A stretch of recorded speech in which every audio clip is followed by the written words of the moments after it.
I've discovered that nothing in life is worthwhile unless you take risks.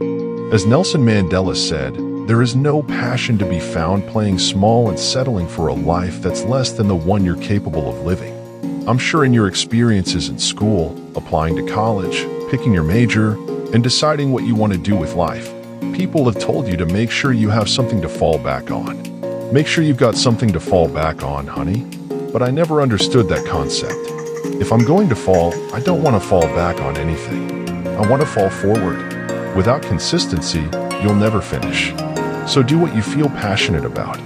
Take chances. Don't be afraid to fail. There's an old IQ test with 9 dots, and you had to draw 5 lines without lifting the pencil.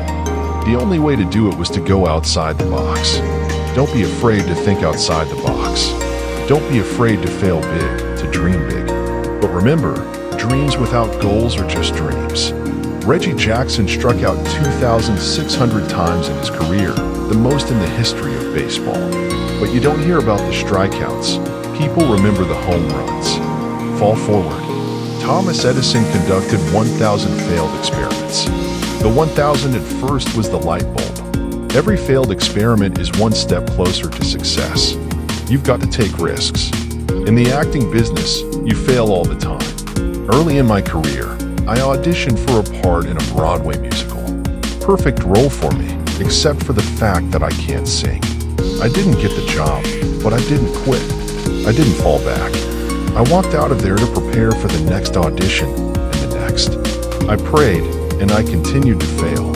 But it didn't matter because, you know what?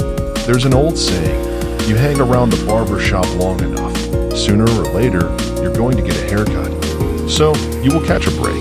And I did catch a break last year. I did a play called Fences on Broadway. But here's the kicker.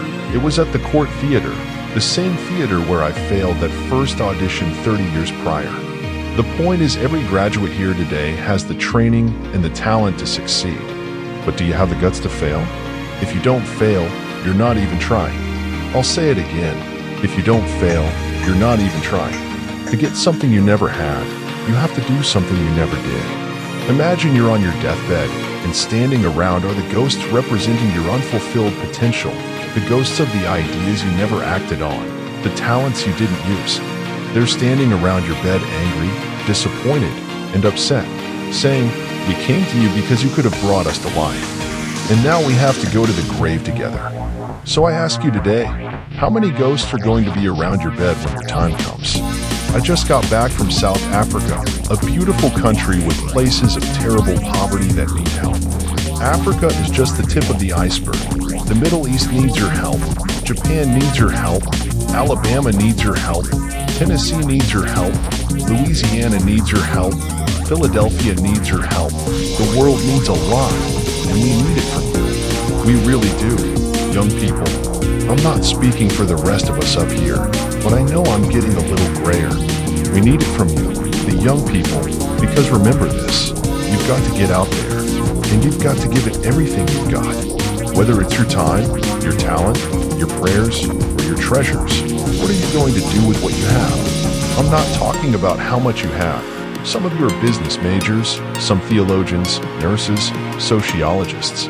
Some of you have money, patience, kindness, love, long-suffering. Whatever it is, whatever your gift is, what are you going to do with what you have? Now, here's my last point about failure. Sometimes it's the best way to figure out where you're going. Your life will never be a straight path. I began at Fordham University as a pre-med student, then pre-law, journalism, and with no academic focus. My grades took off in their own direction.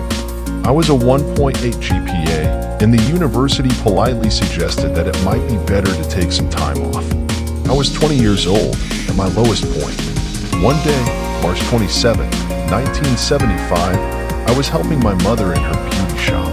She owned a beauty shop in Mount Vernon, and there was this older woman, considered one of the elders in town.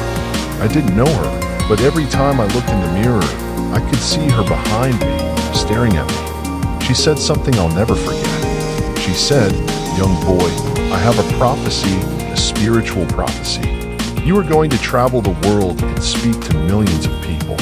In the years that followed, just as that woman prophesied, I have traveled the world and spoken to millions of people through my movies. Millions who, up until this day, couldn't see me, who I couldn't see while I was talking to them, and they couldn't see me.